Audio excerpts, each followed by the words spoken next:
5.36. When Neil Armstrong became the first man to walk on the moon on July 20th, 1969, a global audience of 500 million people was watching and listening. As he climbed down the steps from the spacecraft and stepped onto the moon, they heard him say, "That's one small step for man, one giant leap for mankind." It seemed like the perfect quote for such a momentous occasion. But from the moment he said it, people have argued about whether Armstrong got his lines wrong and made a mistake. James, tell us about it. Well, Armstrong always said that he wrote those words himself, which became some of the most famous and memorable words in history, during the time between landing on the moon and actually stepping out of the capsule onto the moon. Oh. That was almost 7 hours. And so, what is the controversy about what Armstrong said when he stepped down the ladder onto the moon? The question is, did he say one small step for man or one small step for a man? That's to say, did he use the indefinite article or not? It's just a little word, but there's a big difference in meaning. Armstrong always insisted that he wrote one small step for a man, one giant leap for mankind.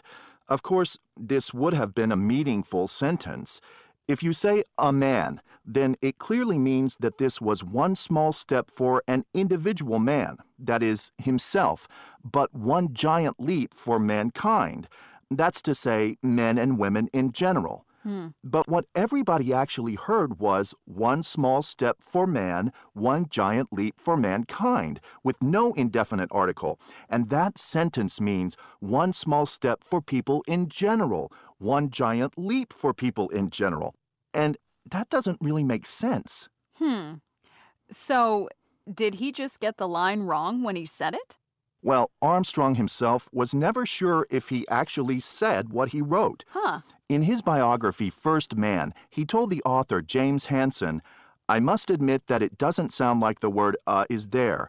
On the other hand, certainly the was intended because that's the only way it makes sense." He always regretted that there had been so much confusion about it, but almost 4 decades later, Armstrong was proved to be right. Oh. Peter Shan Ford, an Australian computer expert, used very high-tech sound techniques to analyze his sentence, and he discovered that the was said by Armstrong. It's just that he said it so quickly that you couldn't hear it on the recording that was broadcast to the world on July 20th, 1969. Was Armstrong relieved to hear this? Yes, he was. I think it meant a lot to him to know that he didn't make a mistake.